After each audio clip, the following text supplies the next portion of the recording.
Welcome back to Weirdest World, the place where reality bends and the impossible becomes possible. Today's story is one of the most famous and unsettling reincarnation cases ever recorded. The Pollock sisters.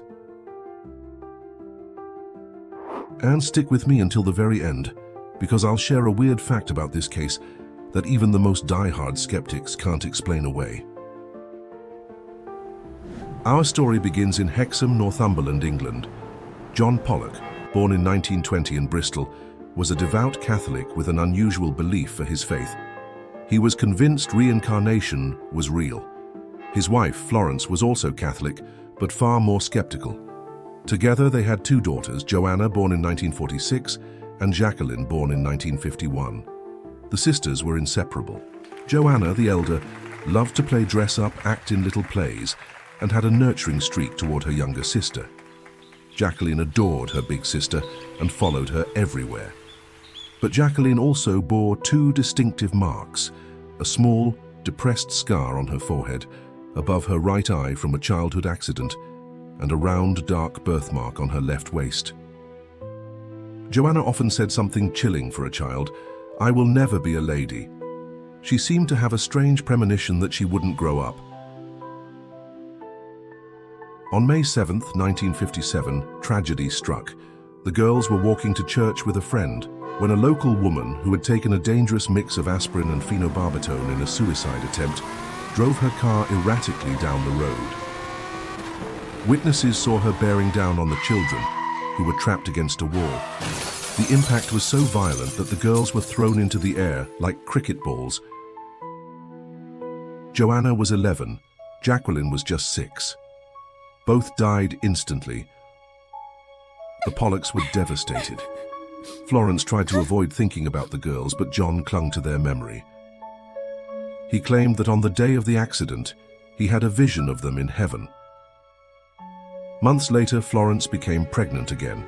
John was convinced, absolutely certain, that Joanna and Jacqueline would return. On October 4, 1958, Florence gave birth to twin girls, Gillian and Jennifer. From the start, the twins displayed eerie similarities to their deceased sisters. Jennifer had the same scar on her forehead as Jacqueline, in the exact same spot, and the same birthmark on her left waist. Gillian, like Joanna, was more mature and protective. As toddlers, they began asking for toys that had belonged to Joanna and Jacqueline, toys they had never seen before. They recognized places they had never visited, including the school and playground their sisters had attended. When the twins were about 3, the family visited Hexham for the first time since the accident. The girls pointed out landmarks with uncanny accuracy. They knew the way to the park, the school, and even the church. They also seemed to know which streets led to the family's old home. Florence and John were stunned. The case caught the attention of Dr. Stevenson, a psychiatrist from the University of Virginia who spent decades studying reincarnation claims. Stevenson interviewed the family extensively, documenting the twins' memories, behaviors, and physical marks. He noted that the twins' personalities matched those of Joanna and Jacqueline, and that their birthmarks corresponded to the injuries and marks of the deceased sisters. As the twins grew older, their past life memories began to fade, as often happens in such cases. By the age of 5, most of the spontaneous recollections had stopped, but the physical similarities and early behaviors remained part of the family's history and of the public record. Skeptics have suggested that the parents may have unconsciously influenced the twins, or that the memories were the result of suggestion.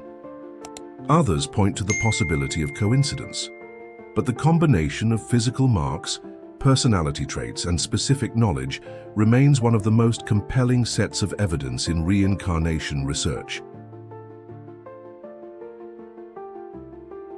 And here's that weird fact I promised. When Dr. Stevenson compiled over 2,000 reincarnation cases from around the world, he found that about 35% of them involved birthmarks or birth defects that corresponded to wounds or marks from the claimed past life, just like Jennifer's scar and birthmark. So, Was this truly proof of life after death? Or just an extraordinary coincidence? That's for you to decide. But one thing's certain, the story of the Pollock sisters continues to haunt and fascinate, decades after their tragic deaths and mysterious return.